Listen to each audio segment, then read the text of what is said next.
Hello students, मैं विकास कुमार आप सभी का welcome English classes and arts classes में स्वागत करता हूं। तो आइए हम लोग पढ़ना शुरू करें। आज का जो सेक्शन है बहुत ही शानदार है, एग्जाम के व्यू से बहुत ही इंपॉर्टेंट है। बस उसको एक बार देख लेना है, समझ लेना है और क्वेश्चंस को आसानी से पढ़ना है ताकि क्वेश्चन जो है आपको समझ में आना शुरू हो जाए। तो टॉपिक आज हम आपके लिए क्या लेकर आए हैं, एक्सप्लेनेशन। एक्सप्लेनेशन जो है आपके एग्जामिनेशन में बहुत आते हैं, बट जरा सा आप इसको फोकस करेंगे, देखेंगे, समझेंगे, जानेंगे, क्वेश्चन आसानी से क्या हो जाएगा तो बन जाएगा। आइए देखते हैं और क्वेश्चन को समझ के पढ़ते हैं ताकि आपको याद हो जाए, रट्टा मारने की आवश्यकता न पड़े। आइए देखते हैं क्वेश्चन क्या कहता है और क्वेश्चन को इतना अच्छे से पढ़ना हम लोग को है ताकि हम लोग को याद हो जाए और क्वेश्चन आसानी से बन जाए। तो ये हमारा क्या है आज का टॉपिक, एक्सप्लेनेशंस, यानी हमें क्या करना है, व्याख्या करना है। ठीक है ना, व्याख्या करना है। कैसे व्याख्या करते हैं, क्या करते हैं, इसके अकॉर्डिंग हम लोग चलेंगे और बहुत ही आसान लगेंगे आपके। आइए देखते हैं हम लोग।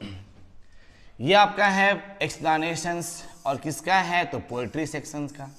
और पोएट्री सेक्शन में क्वेश्चंस कहाँ से कहाँ तक हैं तो लेसन नंबर 1 से लेकर लेसन नंबर 5 यानी 1 से 5 पोएट्री तक का यहाँ बनाए हैं जो आपके लिए बहुत ही क्या है तो इम्पोर्टेंट है। पहला क्वेश्चन आपके सामने, पहला क्वेश्चन है must die at last is best to use myself in jest. यानी ये आपके जो टॉपिक्स हैं, जो आपके लाइन से स्टेंजा लाइन से कहता है कि इसके बारे में आप व्याख्या कीजिए। तो व्याख्या ये करना आपका है कि ये जो आपके लाइन से कहाँ से लिया गया है, कौन लिखा है, इस लाइन का अर्थ क्या होता है। आइए देखते हैं।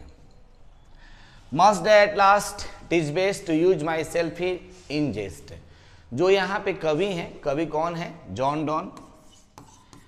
जॉन डॉन जो कवि हैं वो अपनी प्रेमिका से बहुत प्रेम करते हैं और इस लाइन के माध्यम से कहते हैं कि अंत में तो मर ही जाना है, अच्छा होगा मेरे लिए कि हम लोग क्यों ना थोड़ा सा क्या करें, दिल लगी कर ले। तो आइए देखते हैं, इसको थोड़ा सा व्याख्या करते हैं और समझ के पढ़ते हैं। एक्सप्लेनेशंस, एग्जामिनेशन हॉल में पहले क्या लिखिएगा, आंसर्स, और वहाँ क्या लिखिएगा, एक्सप्लेनेशंस। ठीक है ना। अब this stanza has been taken from my book Rainbow part 2। यानी यह जो स्टेंजा है, यह जो आपकी पंक्ति है, यह हमारे रेनबो पार्ट 2 से ली गई है। This is a poetry section. यह क्या है, पोएट्री सेक्शन है। And this poetry section name is sweetest love I do not go. यानी इस पोएट्री का क्या नाम है, sweetest love I do not गो। मैं आपको एक ट्रिक सिखाया था, मस्ट डाई एट लास्ट, अंत में मर ही जाना है, आपका मर जाना है यहाँ पे। तो जाहिर सी बात है ट्रिक के अनुसार पढ़ेंगे तो आपको वर्ड्स याद भी हो जाएंगे। ठीक है ना। अब it is composed by John don. कौन लिखा है तो जॉन डॉन। ये आपके एग्जाम पूछते हैं 4 नंबर। जैसे ही आप यहाँ लिखोगे यहाँ पे आपके 2 मार्क्स मिल जाते हैं ताकि आपको मालूम हो जाए कि कौन लिखा है तो जॉन डॉन। बहुत ही आसान। अब थोड़ा सा इस लाइन के बारे में तुरंत समझ लेंगे ताकि आपको आसान लगेगा। According to the poet, कवि के अनुसार, the speaker says in this line, वक्ता जो है इस लाइन में कहता है कि he wants to go far from his beloved as only for amuse। बस जो कविता है, इस कविता में जो कवि कहते हैं कि वो चाहते हैं कि मैं अपनी प्रेमिका से थोड़ा सा दूर चले जाऊं, मन बहलाने के लिए, इंटरटेनमेंट के लिए, फिर मैं वापस उनके पास आ जाता हूं। एज ही, जैसे कि नोज, वह जानते हैं, that one day he has to die, कहते हैं अपने प्रेमिका से, वो जानते हैं एक दिन तो मर ही जाना है। He wants to die amuse himself to be prepared for the death. तो क्यों ना थोड़ा सा हम लोग क्या लगा लें, दिल लगी लगा लें, एक दिन तो क्या होना है तो मर ही जाना है। यानी जो वक्ता है जॉन डॉन अपनी प्रेमिका से बात कहते हैं कि हम लोग एक बार थोड़ा सा दिल लगी कर लें कि क्या है कि हम लोग एक दिन को मर ही जाना है। अब the poet loves his beloved very much. वक्ता जो है अपनी प्रेमिका से बहुत प्रेम करते हैं। तो जाहिर सी बात है यहाँ पे आपके टॉपिक्स हो गए, यहाँ पे वर्ड्स हो गए। अगर आप इसको प्रैक्टिस घर पे करेंगे तो आपको एकदम याद हो जाएगा। ठीक है ना। एम्यूज, मन भलाना आपका होता है। तो ये हमारा पहला क्वेश्चन है। आइए देखते हैं दूसरा क्वेश्चन, देखते हैं क्या कहता है। चलिए, क्वेश्चन है and the Nightingale is dumb and the angel will not come. Nightingale, बुलबुल जो होती है एक पक्षी का नाम है और पक्षी जो है वो पक्षी ऐसी है जब पेड़ में पत्ते रहते हैं तो बुलबुल जो है छिप कर अपनी आवाज को गाती है। तो ये आपकी लाइन से और कैसे पढ़ेंगे आइए देखते हैं। Explanations, this stanza has been taken from my book Rainbow part 2। ये जो स्टेंजा है यानी कि देखिए जो आपके कविता होते हैं, कविता का जो लाइंस दिए रहते हैं उसे बोलते हैं स्टेंजा, और जो आपके जो प्रोज होते हैं उसके जो आपके लाइंस होते हैं उसको हम लोग क्या बोलते हैं, तो लाइंस ही बोलते हैं, ठीक है ना। आइए, this is poetry section and this poetry section name is now the leaves are falling fast and it is composed by W.H. Aden। It is composed by W.H. Aden। ये जो आपकी लाइन है कौन किस कविता से है, now the leaves are falling fast. आपको ट्रिक सिखाते हैं कि कैसे पकड़ लेंगे, आइए देखते हैं। यहाँ देखिए दिया है नाइट एंगल, फिर आपको दिया है एंजल, इसका होता है देवदूत। नाइट एंगल इसका होता है बुलबुल। तो जाहिर सी बात है इसको आप देख लेंगे तो एकदम याद हो जाएगा। अब थोड़ा सा दो लाइन समझेंगे ध्यान से। According to the poet, poet के अनुसार इन द गिवन लाइन्स, इस दिए गए लाइन्स में the speaker says that death is true. ठीक है, वक्ता कहते हैं कि मृत्यु क्या है, निश्चित है। When it comes the Nightingale stop singing, यानी जब बुलबुल आती है देखती है कि पेड़ पर पौधे पेड़ पर पत्ती तो है ही नहीं, तो बुलबुल जो है गीत गाना क्या करती है, बंद कर देती है। ठीक है, अब लाइफ इज लॉस्ट, जीवन खत्म हो जाता है। No angel comes to help, जब जीवन खत्म ही हो जाएगा तो एंजल देवदूत आपकी मदद करने के लिए नहीं आते हैं। डेथ इज सर्टेन, यानी डेथ यानी मृत्यु क्या है, तो निश्चित है, एकदम सिंपल से है। यानी जो आपकी बुलबुल है बिना पत्ती का जो है वो गीत, वो पेड़ पर चढ़ के गीत नहीं गाती है, पेड़ों पर गीत नहीं गाती है। कौन, नाइटिंगेल। ठीक है चैंपियन, आप इसको नोट कर लेंगे, आपको बहुत ही आसान लगेगा। वर्ड्स बहुत ही आसान आसान आपको वर्ड्स यहाँ पर दिया गया है, आप पहले इसको प्रैक्टिस कीजिए ना, अपने आप आना शुरू हो जाएगा। ठीक है, अब क्वेश्चन नंबर 3 का आता है क्या है, आइए देखते हैं। And fill all fruits with ripeness to the core to swell the gourds and the plums the hazel cells। ये कहता है कि पूरी तरह से जो मौसम होता है उसमें क्या जी, फल फूल पेड़ पौधे से जो पत्तियां जो फूल होते हैं वो पूरी तरह से पक जाते हैं और केंद्र में अवस्थित हो जाते हैं। तो इसको थोड़ा देखते हैं क्या कहता है। आइए, एक्सप्लेनेशंस, एग्जामिनेशन हॉल में इस तरह लिखिएगा। This stanza has been taken from my book Rainbow Part 2। This is a poetry section and this poetry section name is Ode to Atman। Ode to Atman and it is composed by John Keats। John Keats बहुत आसान है, आप इसको देखो तो आराम से बन जाएगा। यहाँ देखिए फ्रूट्स, जहाँ भी फ्रूट्स का नाम हो तो क्या मारेंगे, Ode to Atman। आप देखिएगा एग्जामिनेशन हॉल में कंफर्म है इससे क्वेश्चन आने की संभावना बहुत ही ज़्यादा होगी। अब थोड़ा सा देखते हैं लाइंस के बारे में क्या कहता है।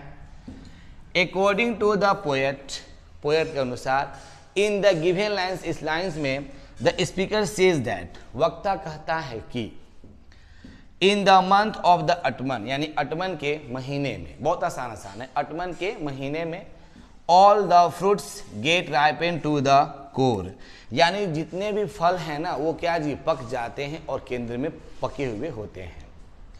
देन तब the gods becomes fleshly and the tasty by the providing energy to them through sun ray, यानी सूर्य के प्रकाश में ये क्या कहते हैं, पौधे और जो आपके सब्जी जो होते हैं वो क्या होते हैं, पक जाते हैं और एक उसको खाने से जाहिर से बात है एक एनर्जी टाइप का मिलता है आपको। और ये जो आपका एनर्जी लिखा गया यहाँ पे है, एनर्जी टू देम प्रोवाइडेड सन रे, सूर्य के प्रकाश में वो लोग अपने ऊर्जा को बनाते हैं, अपने खाना को बनाते हैं। और फल और पेड़ जो में आपका जो फल फूल जो सब्जियां होती है वो क्या होती है, पूरी तरह से पक जाती है। यही इसका अर्थ दिया गया। आप एग्जामिनेशन हॉल में आराम से उसको आप लिख लेंगे तो बहुत ही आसान आपको लगेगा।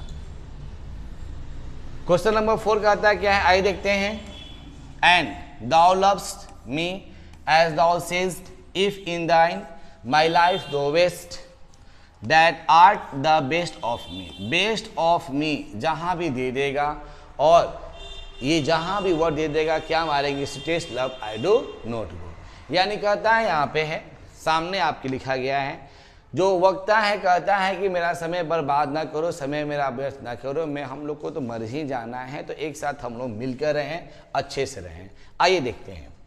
This lines are taken from the poet sweetest love I do not go, written by John Donne. थोड़ा सा शॉर्टकट में हो गया है। अब आपको तो प्रैक्टिस 1 से 3 तक तो हो गया है, हल्का से इसे भी लिख सकते हैं आप। अब उसके बाद इन दिस लाइन्स, इस लाइन के अनुसार the poet shows that his beloved has deep love for him, यानी कवि जो है यहाँ पर दिखाते हैं अपनी प्रेमिका को, कहते हैं कि प्रेमिका जो है उनके लिए बहुत अधिक एकदम गहरे प्यार में डूबी हुई हैं। अब the poet also loves his beloved very much, वक्ता जो है अपनी प्रेमिका से बहुत ज़्यादा क्या जी प्रेम करते हैं। अब the poet says that she has a great love for him, वक्ता कहता है कि वो बहुत ही महान है ना, महान प्रेम के बारे में बात करता है, फॉर हिम उनके बारे में बात करते हैं। इफ सी लव्स हिम, यदि वह प्यार करती है, एज सी सेज, जैसे कि वो लोग से कहती है, सी वेस्टेज हिज लाइफ, वो अपने समय को बर्बाद करती है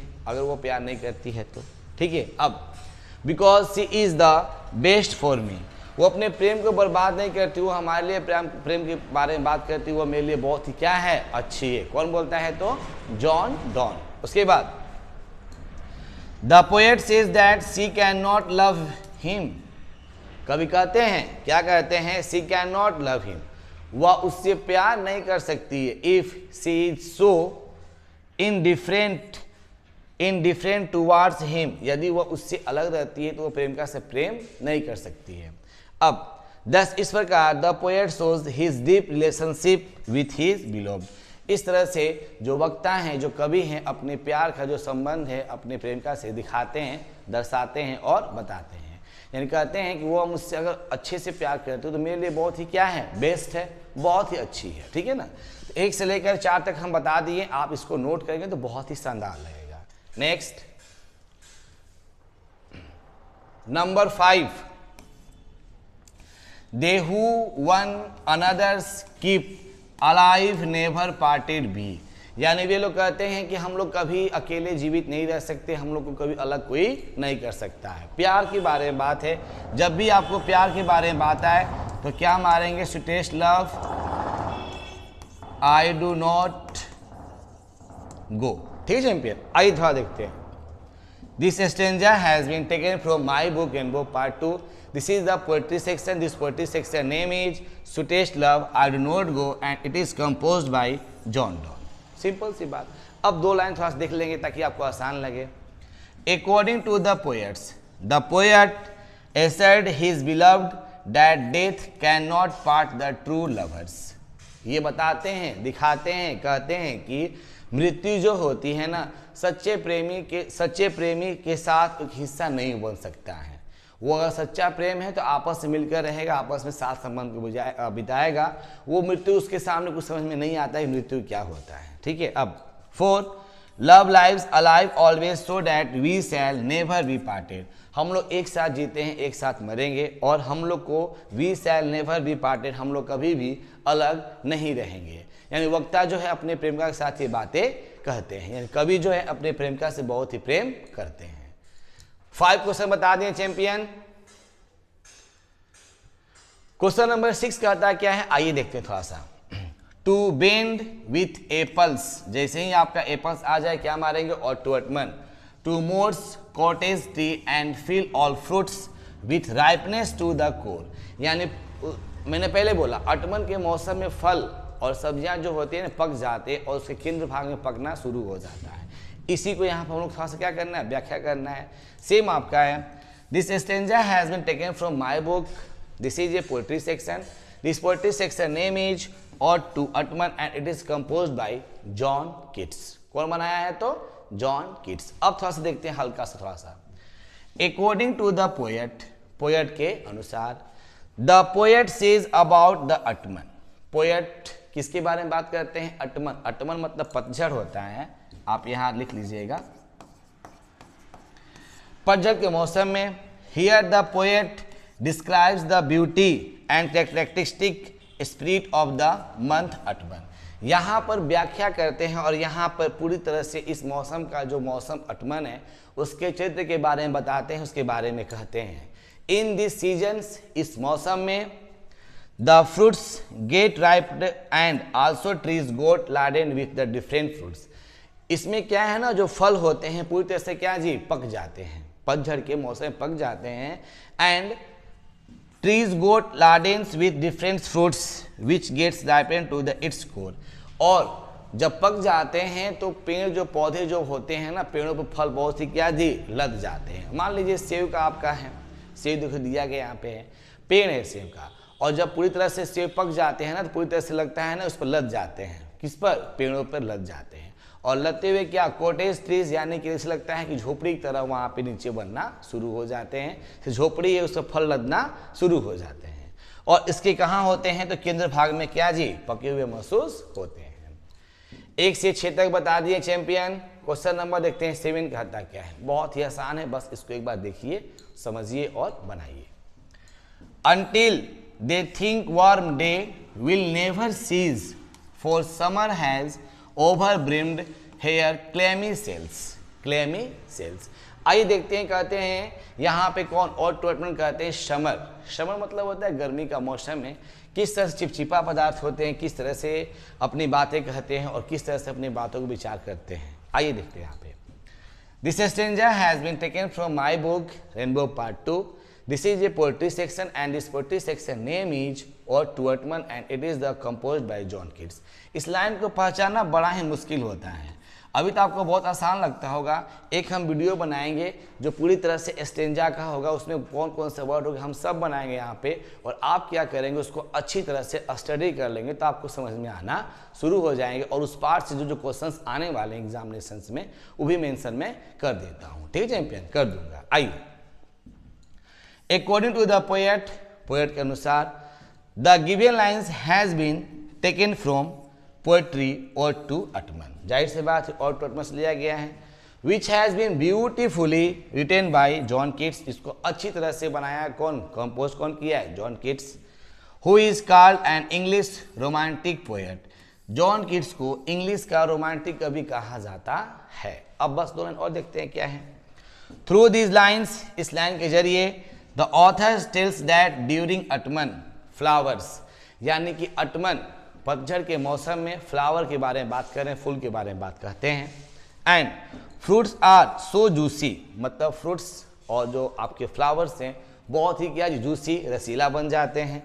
विच are collected by the bees in their hives which will never last till the summer.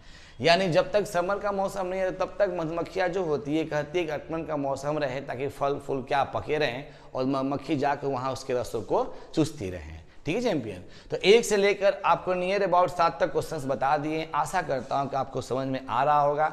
आप जब तक आप इसको लिखेंगे नहीं तब तक आपको एग्जामिनेशन हॉल में प्रैक्टिस नहीं हो पाएगा। ठीक है चैंपियन। चलिए क्वेश्चन नंबर आते हैं 8 क्या कहता है, आइए देखते हैं। But beauty vanishes, beauty passes, however rare it will be ... इसको व्याख्या करना है। ब्यूटी वेनिसेस, ब्यूटी पासेज, सुंदरता क्या होती है, गुजर गई। और ये सुंदरता के बारे में किसके बारे में बात हो रहा है, तो एन एपिटफ। क्या मारेंगे, एन एपिटफ। अब थोड़ा देखते हैं, थोड़ा सा हल्का सा सिंपल सा पढ़ेंगे ताकि आपको याद हो जाए। The given lines have been taken from the poetry an epitaph which has been written by Walter Della। मारे इन्होंने बनाया है। This poem, the poet is describing the beauty of his beloved who is no more now। अब देखिए यहाँ पे 2 बातें यहाँ पे, हालांकि किताब में नहीं लेकिन यहाँ पर थोड़ा समझेंगे ध्यान से। In this poem, इस पोएम में the poet is describing, जो कवि हैं व्याख्या कर रहे हैं, the beauty, सुंदरता, of his beloved, अपनी प्रेमिका की सुंदरता के बारे में व्याख्या कर रहे हैं इस पोएट में। Who is no more now, लेकिन अब वो नहीं है, अब वो डेथ कर गई। ठीक है। अब through this lines the author tells that all the things of this world including beauty however rare and rare it may be are mortal and they will vanishes and passes away one day.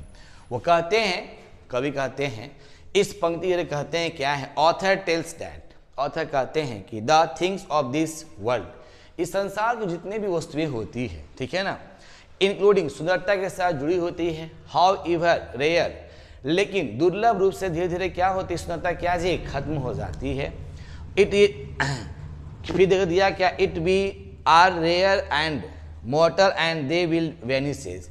अब मरणशील जो प्राणी होती है उसको मरना fix था, और वेनिसेस जब वो मर जाता है, कोई भी व्यक्ति मर जाता है, उसकी सुंदरता क्या जी गायब हो जाती है।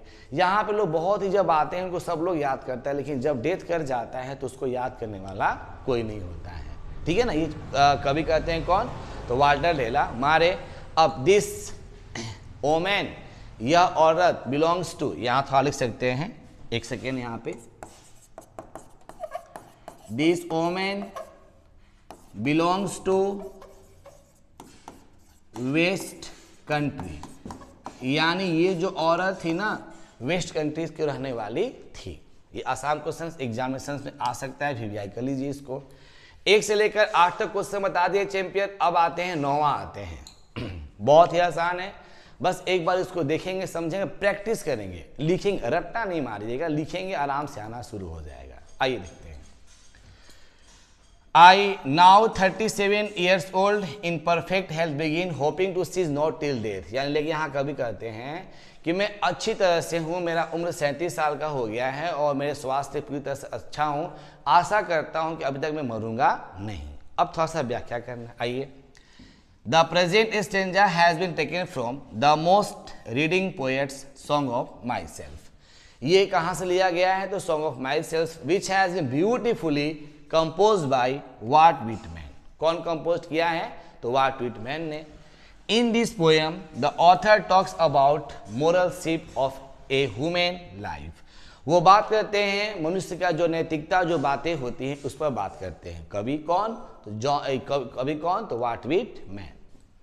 ही सेज दैट, कहते हैं यू शुड एक्सेप्ट, आप एक्सेप्ट कीजिए, व्हाट आई एक्सेप्ट, जो मैं एक्सेप्ट करता हूँ, तुम्हें भी एक्सेप्ट करना चाहिए जो मैंने एक्सेप्ट किया है, जो मैं एक्सेप्ट मतलब स्वीकार करता हूं। अब the author tells that every atom of blood and tongue is same and formed from this soul. प्रत्येक परमाणु मुझे मिलकर बनाए हैं, आपको भी मिलकर बनाए होंगे।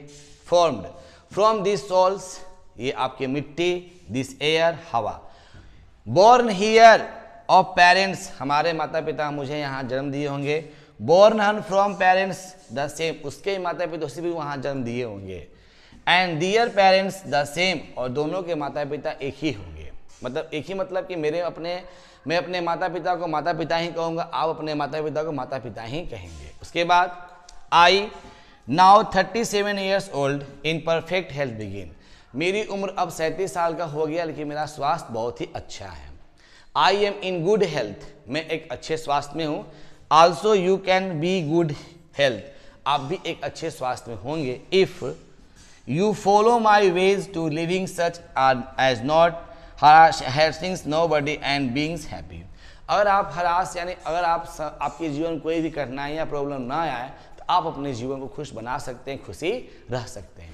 इसको आप लिख सकते हैं, एग्जामिनेशन क्वेश्चन आता है व्याख्या करने के रूप में, ये भी आपके लिए एग्जाम के लिए बहुत ही क्या है, इंपॉर्टेंट है। नेक्स्ट क्वेश्चन, चलिए। Cold impossible ahead, list the mountains lovely head. तो आपको बताया था, आपको कोल्ड इम्पॉसिबल अहेड जो होता है वो हमारा किस में गया है, तो क्या मारेंगे, now the lips are falling fast. आइए देखते हैं, बहुत ही आसान है, बस इसको देख लेना है, बस याद कर लेना है। This line has been taken from the poem Now the Lips Are Falling Fast by W.H. Aden. कौन लिखा है, W.H. Aden. In this line, the poet is saying that is Savage natural conditions. ये आपके प्राकृतिक अवस्था के बारे में बताते हैं। Where it is very cold, जहाँ बहुत अधिक ठंड पड़ती है। And everything seems impossible, यहाँ सब कुछ क्या जी असंभव के रूप में हो जाता है। Still the mountains head is held high and is seen from far of distance.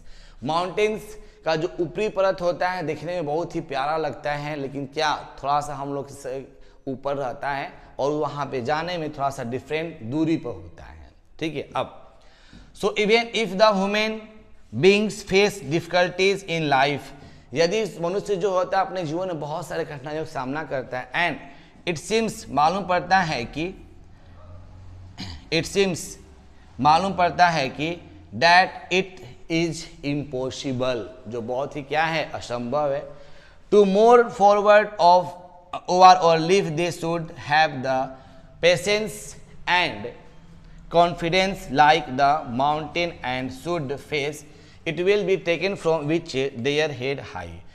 यानी जब आपकी जीवन में कठिनाइयाँ आ जाए, जब आपकी जीवन में प्रॉब्लम समस्या आ जाए, बस माउंटेन पहाड़ के एकदम शांत रहना है, पेशेंस रखना है और अपने जीवन को हमेशा आगे बढ़ाते हुए आगे बढ़ना है। 1 से लेकर 10 तक बना दिए चैंपियन आपको। 11 क्वेश्चन देखते हैं क्या है, बहुत आसान है, अभी क्वेश्चन बताया थी वाला, लेकिन थोड़ा सा घुमावदार पूछ देता है। I think she was the most beautiful lady that ever was in the west country. बताया था ना जो लेडी कहाँ की थी, तो वेस्ट कंट्री की थी। इस टॉपिक का नाम क्या है, एनी एपिटफ। कौन लिखा है, वाटर लेला मारे। आइए, this line has been taken from my book from the poem an epitaph by Walter de la मारे।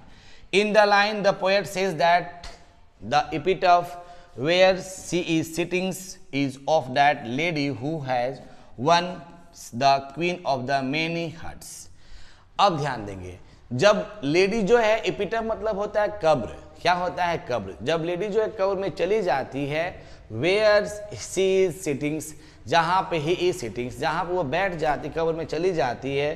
That lady who was once, एक समय की बात था, जो लेडी था ना, सबके दिलों की धड़कन थी, सबके दिलों की रानी थी, बहुत ही सुंदर लेडी थी वो, ठीक है। अब she was loved and admired by many man, उसको बहुत लोग प्रेम करते थे, उसकी प्रशंसा बहुत लोगों के द्वारा किया जाता था। Because she was the most beautiful lady, वो बहुत ही सुंदर औरत थी। In the side of the country, यानी कि कंट्री के साइड, यानी कि अपने देहाती क्षेत्र से बिलोंग करती थी, और वेस्ट कंट्री की थी, बहुत ही सुंदर थी। ही सेज, कवि कहते हैं कि that when she was alive, जब वो जिंदा थी, एंड यंग, जब जवान थी, मेनी पीपुल एडमायर्ड हर, बहुत सारे लोग उसकी प्रशंसा करते थे। And now when she has died, जब वह मर गई, no one except the poem remembers her, उसे कोई भी एक्सेप्ट नहीं करता है, और यहाँ तक जो वक्ता है उसे हमेशा क्या करते हैं, तो याद करते हैं। जब वो जवान थी, जब वो सुंदर थी, जब वो बहुत ही अच्छी थी, सब लोग उसको मानता था, सब देखता था, सब उसकी सुंदरता की प्रशंसा करता था। जब वो मर गई, उसे याद करने वाला अब कोई नहीं है, ठीक है। Next question, question number 12, where are the song of spring. Hey, where are they, अरे भाई हमारा जो सॉन्ग ऑफ स्प्रिंग है, बसंत का जो गीत है, वो कहाँ चला गया, इसके बारे में व्याख्या हम लोग को करना है। आइए देखते हैं क्या है। This lines has been taken from the poem ode to autumn by John Keats, composed by John Keats. In the line the poet says that, इस पंक्तियों में कवि कहते हैं कि the spring season is boon to human beings. Boon मतलब होता है क्या, वरदान। यानी स्प्रिंग का जो मौसम होता है मनुष्य के लिए क्या, एक वरदान की तरफ होता है, बसंत ऋतु। Because it provides happiness in different form, यह हमें खुशी देता है, अलग अलग तरह खुशी देता है। बसंत ऋतु देखते हैं, बसंत ऋतु में क्या होता है, सरसों का फूल दम खिला खिला रहता है, ना अधिक जाड़ा होता है, ना अधिक गर्मी होता है, बहुत ही अच्छी तरह से मौसम होता है, इसको बोलते हैं क्या, बसंत ऋतु। अब it gives a fresh energy to human, यह मनुष्य को एक नया ऊर्जा देता है। बींग्स एज वेल एज, साथ ही साथ, टू ऑल लिविंग क्रिएचर्स, साथ ही साथ सभी प्राणियों को मतलब ये ऊर्जावान बनाता है, ऊर्जा देता है। But we have forgotten to praise, लेकिन हम लोग इसकी प्रशंसा करना भूल जाते हैं, ठीक है। The power relationship responsible, the power responsible for our happiness, ये हमारी एक शक्ति के रूप में होती है, खुशी के लिए एक जिम्मेवार रूप से बसंत ऋतु आता है। नो वन थिंग्स, कोई नहीं सोचता है, अबाउट इट, इसके बारे में कोई नहीं सोचता। Because every one in busy in his way life, प्रत्येक लोग अपने जीवन में बिजी हैं, स्टाइल अपने शैली में, विदाउट ब्रदरिंग्स फॉर अदर, बिना दूसरे के भाईचारा से। सब लोग अपने अपने जीवन में क्या हैं, तो बिजी हैं, व्यस्त हैं। यानी ये जो आपके टॉपिक से बहुत ही आसान, इसलिए हमारा सॉन्ग ऑफ स्प्रिंग अब इस यहाँ पे नहीं है। उसके बाद next question and last question, 30 question बता चुके हैं आप लोग को। इसको एक बार देखिए, समझिए, बनाइए, आसानी से क्वेश्चन बनेगा। Whose white waterfall could bless travelers in last their distress? यानी कहते हैं, कहने मतलब है कि कौन जो है वाटरफॉल, यानी कि झरने से जो पानी गिरता है वहां से यात्री गुजरते हैं, इसके बारे में थोड़ा सा हम लोग को व्याख्या करना है। आइए देखते हैं। This stanza has been taken from my book Rainbow part 2। एक बार फिर से इसको लेकर हम आ गए हैं। This is a poetry section and this poetry section name is now the leaves are falling fast and it is composed by W.H. Auden। आपको दो तरह से बता दिए, जो आपको अच्छा लगे आप एग्जामिनेशन हॉल में उसको लिख दीजिएगा। अब in the line the poet says that, इन पंक्तियों के माध्यम से कवि कहते हैं कि डेथ प्रोवाइड्स साइलेंस, मृत्यु जो होती है ना, जब आती है तो आराम से चुपचाप मृत्यु आ जाती है, कोई जानता भी नहीं कि मृत्यु आ गया। And peace like white waterfalls, जब पानी झरना से गिरता है ना तो आराम से शांति प्रक्रिया से पानी झरने से गिरता है। Who produce inner pleasant and the pitch so gets the travellers of the death, यानी कि इनर अंतर से अंदर मतलब अंतर, इंटरनल मतलब अंदर से जो मनुष्य होते हैं, जब पानी गिरता है ना उसको देख कर बड़ा ही इनको शांति, खुश होते हैं। लेकिन ये भी जानते हैं कि यहाँ पे यात्री ट्रेवलर्स ऑफ डेथ, यानी जब यात्री गुजरते हैं तो जाहिर से बात है, जिस तरह से झरना का पानी गिर जाता है फिर वो ऊपर नहीं जा पाता है, उसी तरह से मनुष्य जब जीवन है तो उसको मृत्यु होना क्या जी, निश्चित हो जाती है। तो 1 से लेकर 13 तक क्वेश्चन हम बता दिए, बस आपके 13 क्वेश्चन हैं। आप सबसे रिक्वेस्ट है, आप लोग कैसे लिखेंगे एग्जामिनेशन हॉल में थोड़ा सा बता देता हूँ। यहाँ पे आप अपना थोड़ा सा ध्यान लगाएंगे। सबसे पहले आप लिखेंगे आंसर्स और यहाँ लिखेंगे क्या, एक्सप्लेनेशन यानी व्याख्या।